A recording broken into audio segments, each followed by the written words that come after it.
Open heart surgery আল্লাহ করেছেন, রহমতের নবীকে ওপেন হার্ট সার্জারি করেছেন টোটাল 4 বার।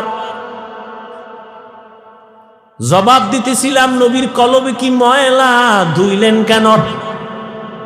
না না,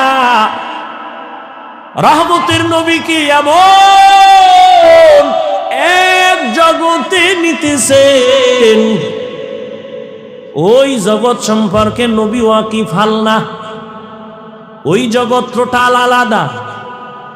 এজন্য আমার আল্লাহ জমজমের পানি দিয়া গোসল করাইয়া এরপরে আমার আল্লাহ নবীর ওযু করাইলেন।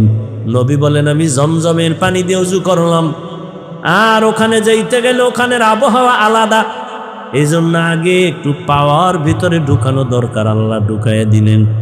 এটারে বুঝাইতে এখন কত সোজা, 50 বছর আগে কত কঠিন ছিল, এখন সোজা কেমনে?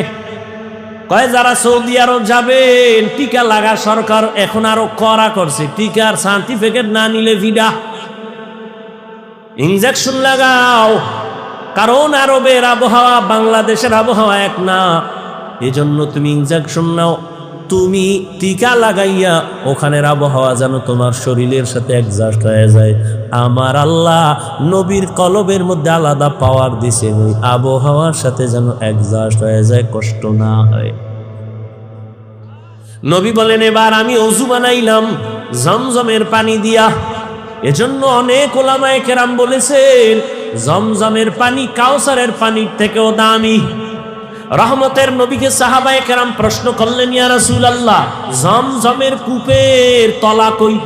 এই যে পানি যাইতেছে, ও মানে কোটি কোটি ট্রিলিয়ন বিলিয়ন পানি হাজিরা নেয়, কমেও না বাড়েও না, এর তলা কই? রহমতের নবী বলেন, সাহাবা এই জমজমের পানির কূপের তলা হাউজে কাউসারের সাথে লাগানো। নবী বললেন এবার 2 রাকাত নামাজ আমি আদায় করলাম। মেয়েরাজ শুরু হইল মসজিদ থেকে, কিতের থেকে। এজন্যই তো আমরা মসজিদ গিয়ে নামাজে দাঁড়াই, নামাজে মেয়েরাজ করি। কি করি? মেয়েরাজ। মসজিদে গিয়া নামাজ আদায় করো। নামাজ আল্লাহর সাথে গভীর সম্পর্ক তৈরি হয়, কথা হয়। বান্দা যখন নামাজে দাঁড়ায় ওখানেও কিন্তু ওই সুবহান দিয়া শুরু হয়, হয়নি? সুবহানাকাল্লাহুম্মা আছে না?